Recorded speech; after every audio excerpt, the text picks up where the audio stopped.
ኣብ ቀረባ ግዜ ኣብዚ ማሕበራዊ ሚድያታት እውን እናረኣናዮ ዝነበርና ምንቅስቃስ ደለይቲ ለውጢ ዝብል ውዳበ ከምዚ ተመስረተ ስራሕ ፈፀምቲ ኣባላት እውን ከም ዝተመረፁ እናረኣና ነርና እሞ ናይዚ ዘኒአ ሕዚ ጭቡጥ ኩነታት እንታይ ይመስል ማለት እስኻ ብግልኻ ዲኻ ብውልቅኻ ዲኻ ኣብኡ ትሳተፍ ዘለኻስ ውድብ ወኪልካ ኢኻ ውድብ ዓርና ትግራይ ኸ ኣብዚ ዘለዎ ኣቋም እንታይ እዩ? ፅቡቅ ምንቅስቃስ ደለይቲ ለውጢ ትግራይ ዝብል ሕዚ ዝተመስረተ ይኮነ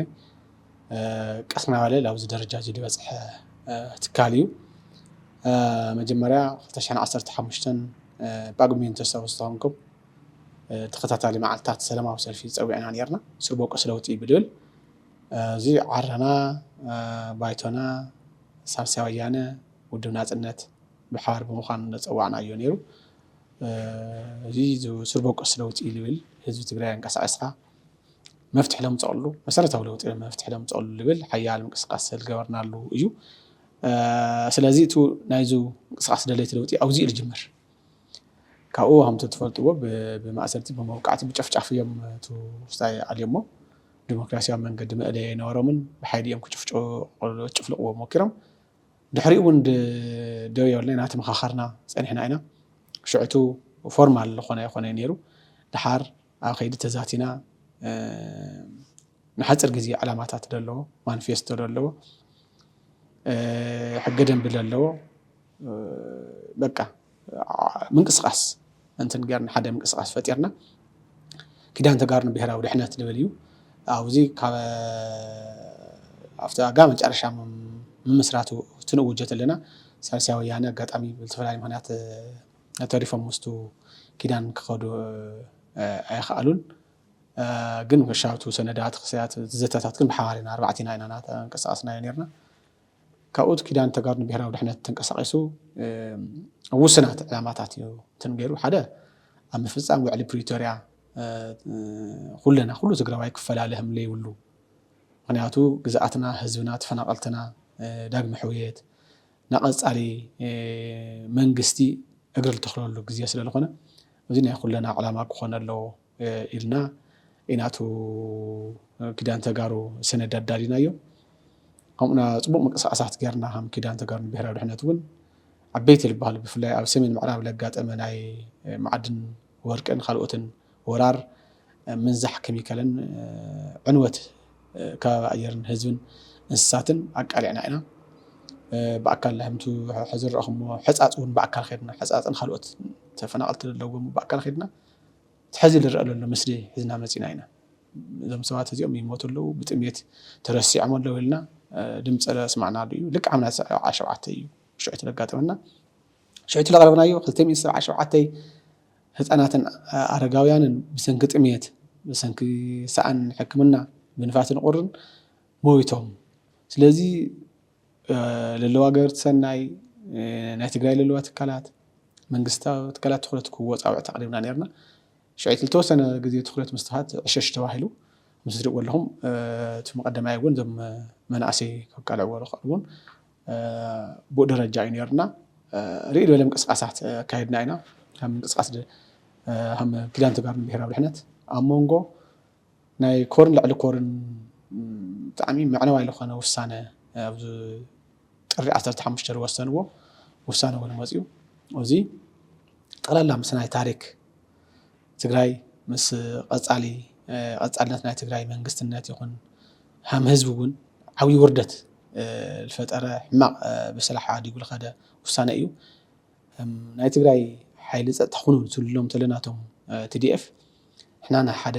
ጉጅለ ናህወሓት ጉጅለ ጉባኤ ለካየደ ጉጅለ መቐፀልታ ኢና ንኹን ናይ ደገፍቲ ኢና ናይ ዕጡቃት ኢና ንህዝቢ ትግራይ ይኹንና ኢሎም ኣውጆም ሕና ናይ ህዝቢ ትግራይ ይኹንና ናይ መንግስቲ ትግራይ ይኹንና ንሓደ ጉጅለ ነጭ ለባሻት ኢና ኢሎም እዮም ኣውጆም ምክንያቱ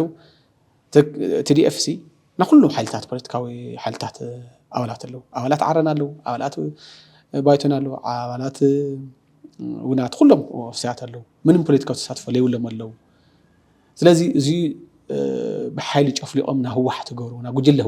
ህወሓት እውን ኣብ ሰለስተ እንዲ ተኸፊሉ ናይቲ ሓደ ጉጅለ ካብቶም ህወሓት እውን ማለት እዩ ኢና መስወሉ እዚ እውን ልዕሊ ማንም ኣብ ትግራይ ዘሎ ትካል ኣትሪርና ተቃየምና ኮኒና ጠቅላላት ማሕበረሰብና ታይ ማለት ምዃኑ ወታደራዊ መፈንቅለ መንግስቲ ወይ ድማ ሓደ ትካል ናብ ሓደ ጉጅለ ምኻድ ታይ ማለት ምዃኑ ፖለቲካዊ ሰዓ ወይኑ ማሕበራዊ ሰዓ ወይኑ ቀጻሊ ናይ ጸጥታን ድሕነትን ሰዓ ወይኑ ኣብራሃሪና ኢና ኣብቲ እዋን ብጣዕሚ ሓደገኛ ምዃኑ ኣብራሃሪና ዳርጋ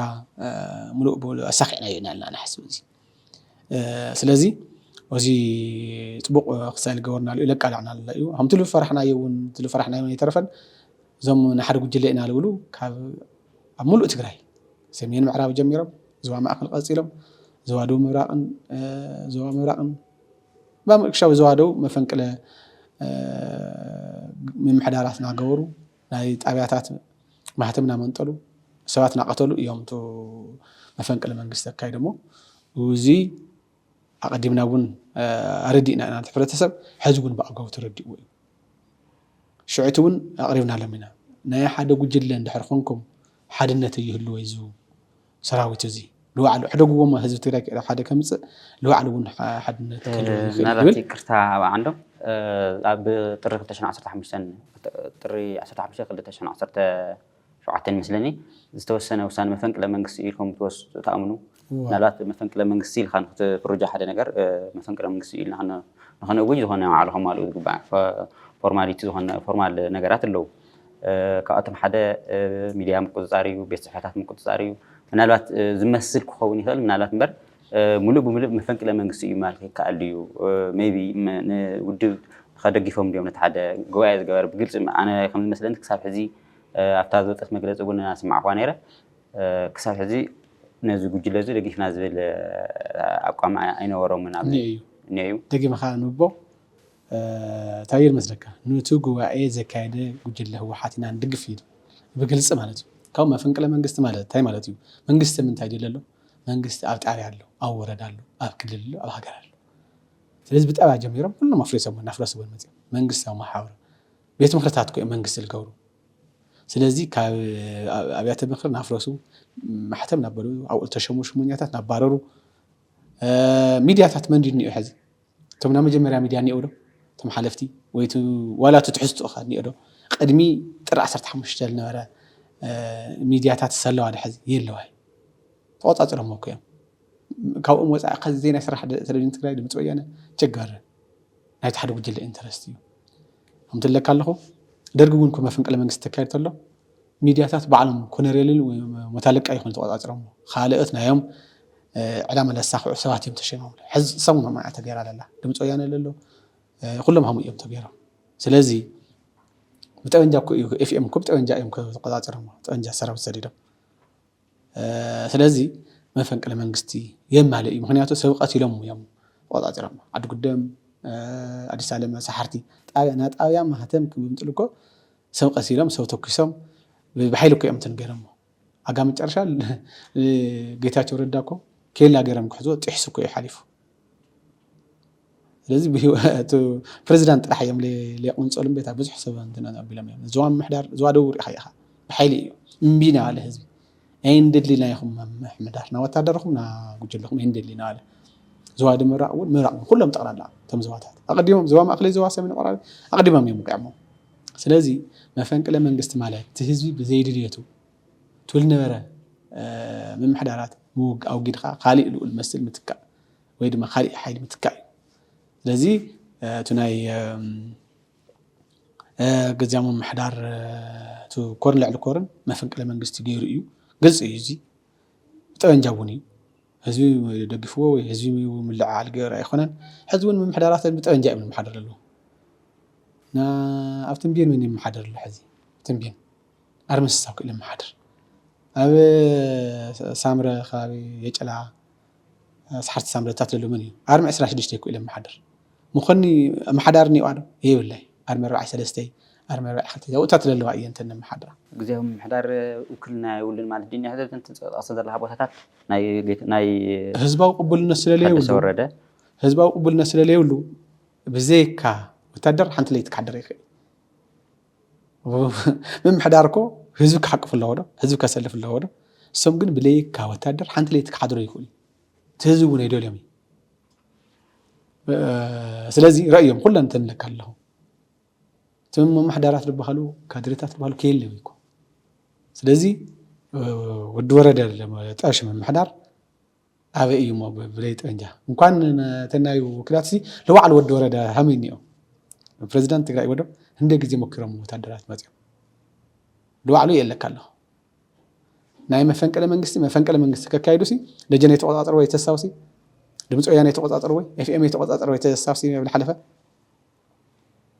سلازي أسأل ما فنك على منجس المكان اللي ود ورا ده ونفتنا يوم بدي أمانيو وكان حزب أبونات كله نايت شراوت ونات ما فنك على منجس الجارب وجلون ملوك بوم الإدقاف يولي ها ندعي توناتو كورن على كورن لو وتحضر وجلة توسنا دقافي كله يخلي أبوها مونجو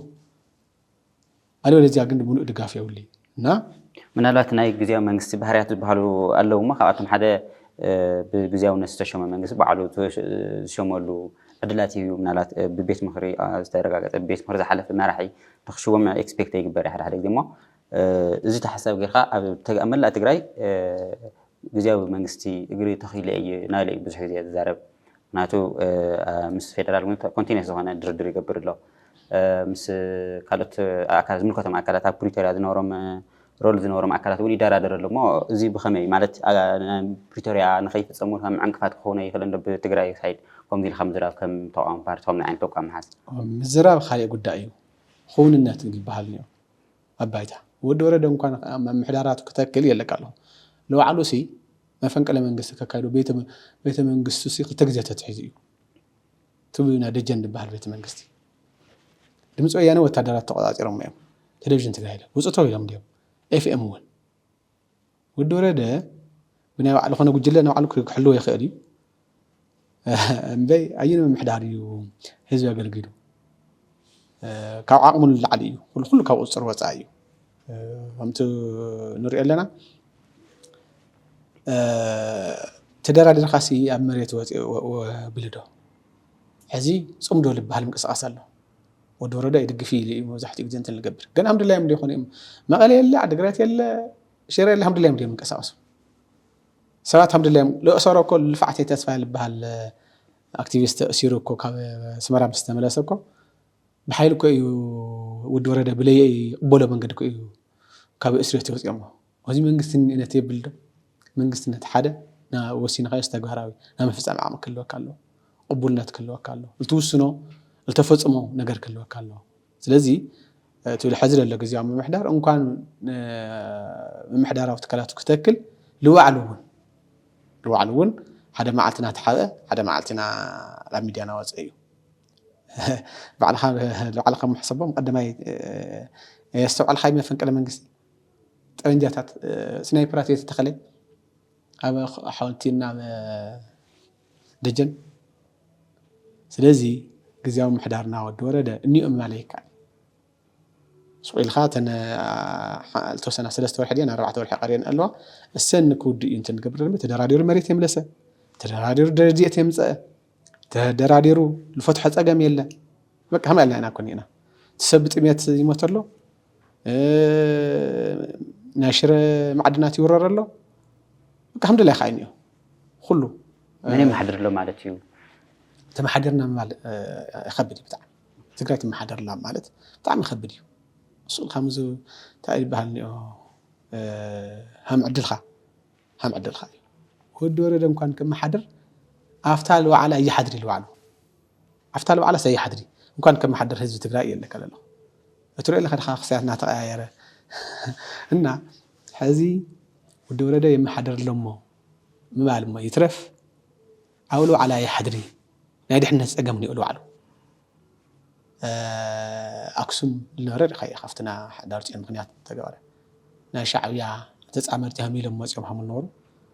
قال توسنه تقاوم مسل اسمع اوزيتا يهم صنحو فلط اي سلازي اوز حوا اوز حزوان ودورده المرحو غزيا محدار طعي مال اي كالي لوينا كله مدايا ودقتنا بلنا سبات بطيبت رغفوا للو بزي لو للو هذيك ملاسي انا ولا ودب ندحلي تملست يتملسي توهيلو قمار تتحيز له ممحدار تلهلو نيرو سرعت كتحت نيري ممحدار تلهلكو واحد ودب نديو تسرز برغص ግን ودب سيل على منغست كونه يخيل نيرو غزيام ممحدارني يخونا الخاسي حدا التسرز ودب تفنقل تسديت لك تلس منجست دي خانيها يهون كاي سلازي عزين إحنا أو دافتنا مجمركم لسكا دافتو مقص أصل اللي تدوتي كيدان تقارن بهراء ولحنت لعابي أيو السندات كيدان تقارن بهراء ولحنت أنا قرنا سند البزحات بتنايو بيننا لو تأينا متي كلهم إنها تقرأ حالتات نقوم لنا تقرأ واحد النت كم لسلوا أو زم قديات زم نبارتات قوابي خلنا يا متريام لنا وعلى بريتورياس نقول تقرأ إن لا أنا حسب لذي بو مسرت توم مسرت أول بحالو حتى حزنا سلسته ويربعته هذا والبريتوريات هيتشرار فم في الزعم وزيت بحالته لك زي أتحدثنا نايملس تفنقلتنا نايملسو داغم هنصت يكايد مالتي خلأي حقفاين اساتفاين غزيوم محدار مسرات حزيتو لحلفو غزيوم محدارات وديو امر لو نغيتاچو رداو غزيوم محدار وديو ايو صتا كبر خلي እንኳን ካለ ካብ ጣብያ ጀመር ክሻባዕሉ መፈንቅለ መንግስት ክሻውል ካይዶሉ መንግስት ምንም ቁጥር ይኻለ ወዲ ወራ ደግሞ ትሪእ ለኻ ካብ ኩሉ አንተና ገለጽና ይነበርና ፋፋህ ደለ ስለዚህ قبولነት ለለው ሓፋይን አሳታፋይን ግዛም ምሕዳር ይሃሉ ከኩሎም ተጋሩ ፖለቲካ ሓልታት ልባሃሉ ልተሳተፉ ግዛም ምሕዳር ይሃሉ ልወልዩ እዚ ተገርና ጋሞ ወዳእታ ለምርጫ ጥጥሕ ባይታ ፈጥርኻ በመምንጭቻው ልተመረጽ መንግስቲ አዳሊኻ ሙራድ ልወልዩቱ ና ዓላማታት ካው هم ሓደ ለዚኦም ዋና አሳር ደሞ ኮይናት ምትራፍ ልብል هم ሓደ ዓብይ ዕላማ ኢና እዝና ይደልና ምክንያቱ ድሕሪ ኮርን ልዕሊ ኮርን ምክፍፋል ሰራዊት ተኽልተ ይተኸፊሉ ሓይሊ ሰላም ልባሃል ኣብ ሓራ መሬት ለኾል ሓይል ኣሎ ኣብ ተፈላይ በርባዕቲ አንፈታት ክባሃል በሰለስተ አንፈታት ትግራይ ሰፊር ሎ ሓይል ኣሎ ተው ትግራይ ውሽጥ ሎ ትዲፍ ኣሎ ስለዚህ ዚኣቶም ክተኸቱ ይኽእሉ እዮም ደምነት ክፈጥሩ ይኽእሉ እዮም ሕድሕድ ኮይናት ከጋጥም ይኽእል እዩ ስለዚህ ብስተኻኣሎ ምንቅስቃስ ለለይቲ ለውጢ ትግራይ እዚኦም ደው ክብሎም ክኽእል ኣለዎ ልብል ዕላማ ሒዙ ኣሎ ስለዚህ ኣብዛ ጉዳይ እዚኣ ማንም ትግራዋይ ክስማዕ ማዕይልና ስለሓሰብና እዩ ናይ ትግራይ ምዕራብ ይኹን ብኤርትራ ተወረረ ይኹን ብኻሊእ በመሓሩ ተወረረ መሬት ምምላስ ናኩለና ዕላማ ኢልና ኢና ንሓስብ هم لخونه ትግራዋይ ተፈናቀልቲ ለቦቶም ኮይዶም ናብሮም ክነብሩ ምግባር ንኹሉ ትግራዋይ ዕላማ እዩ ኢልና ኢና ንሓስብ እዚ ኣብዘን መሰረታዊ ገለጽ ኩልኻ ኣፈላላይ هملي يفطر ገርና ኢና ሰሪሕና እዩ ምክንያቱ ናባዕልና ፕሮግራማት ፖሊሲታት ስትራቴጂ ኣለና እዩ ወሶጽ ንሕና ኢና ትግራይ ትህሉ ተለ ኢና ንሕና ፓርቲታት እንህሉ ናይና መማረጽታት ልጠቕሙ ትግራይ ተይፈረሰት ተህልያ እያ ልብል እምነት ስለለለና ትናይ ፓርቲ ጉዳያት እንደገና ነጽንሕልና ካብ ፖለቲካ ፓርቲታት ዓረና ባይተና ውድብና ጽነት ኮይና ኢናቱ ስታይ በዋናነት መስርትናዮ ሳልሳይ ወያነ ሂውና የምና ሰነድ ለስምረት ሂውና የምና ሰነድ ለሰብዓ እንደርታ ሂውና የምና ለቀንጪ ትንሳኤ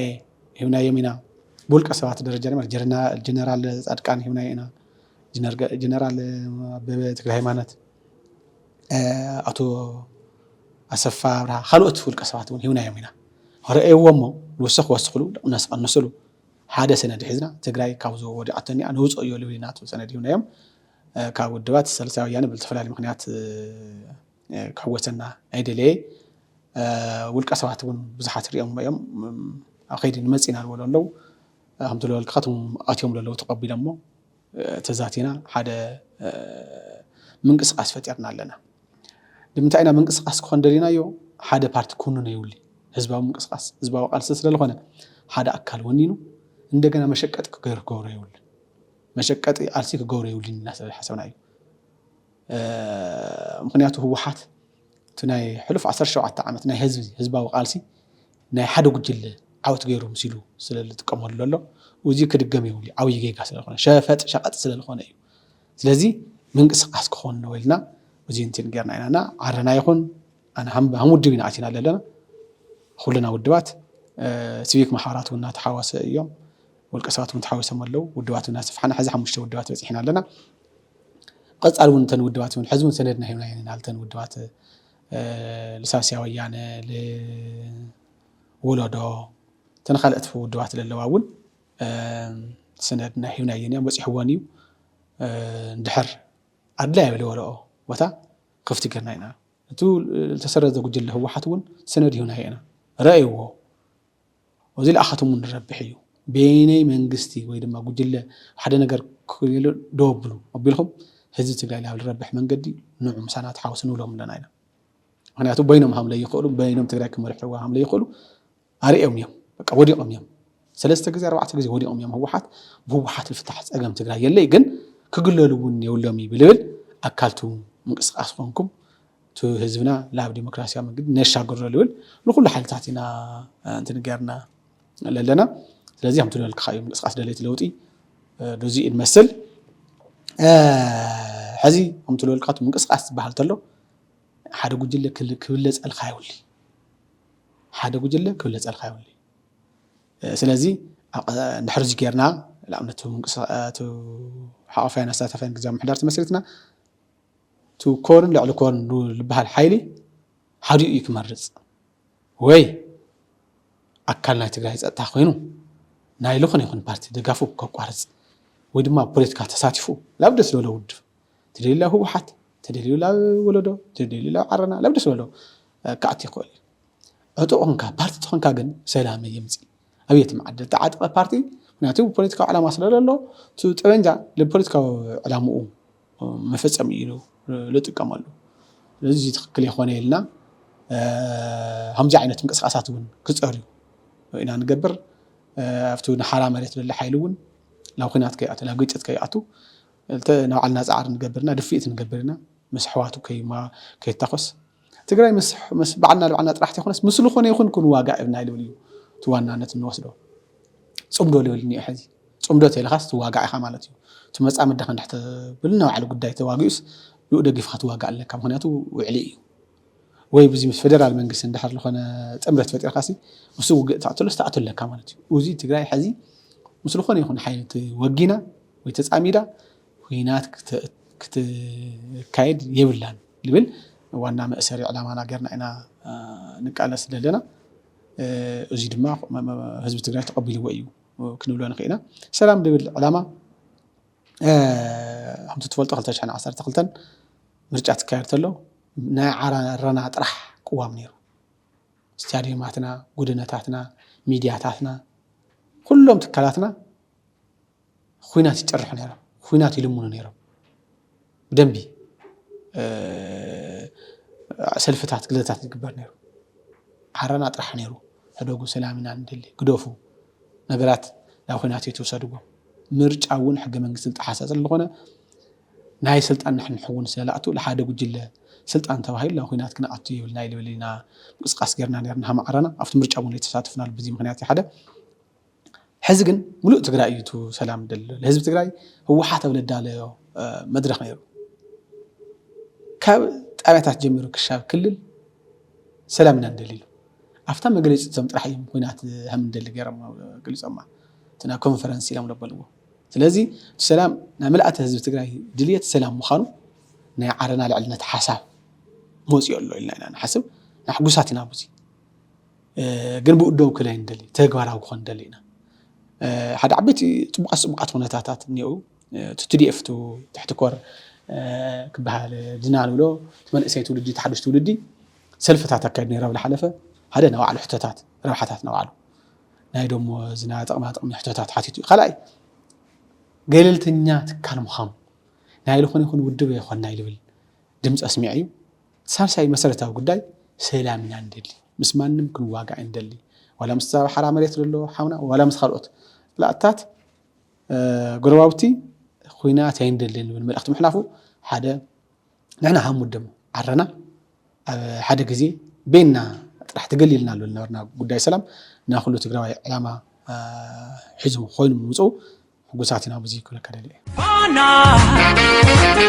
أتبانا معدود ማእኸል መሰልጠንን መስርሕን ጽባቐ ደቂ ኣንስትዮ ባናም እንህቦም ግልጋሎታት ሙሉእ ናይ ጸጉሪ ሙያ መሰልጠንን መስርሕን ምትኳስ መሰልጠንን መስርሕን ባህላውን ዘመናውን ቁኖም ናይ ሜክኣፕ አርት ስልጠናን ምስራሕን ንህብ ንመርዓ ንኽርስትናም ንቀለበት ንፎቶ ፕሮግራም ንዝተፈላለዩ ጉዳያት ናይ ጽፍሪ ዲዛይን ሽላክ እግሪ ምዝፍዛፍ ናይ ሒናን ዲዛይንን ናይ አይላሽ ኤክስቴንሽን ፍሸናም ዋክስ ብዝለዓለ ጽሬት ጽባቐ ንሰርሕን ነሰልጥንን ማእኸል መሰልጠንን መስርሕን ጽባቐ ደቂ ኣንስትዮ ባናም ኣድራሻናም ከባቢ ቀይሕ መስቀል ፊት ንፊት ኤልጂ ህንጻም ቁጽሪ ስልኪም ባዶ 937 ባዶ 742 ባዶ 919 ባዶ 311 ማእኸል መሰልጠንን መስርሕን ጽባቐ ደቂ ኣንስትዮ ባናም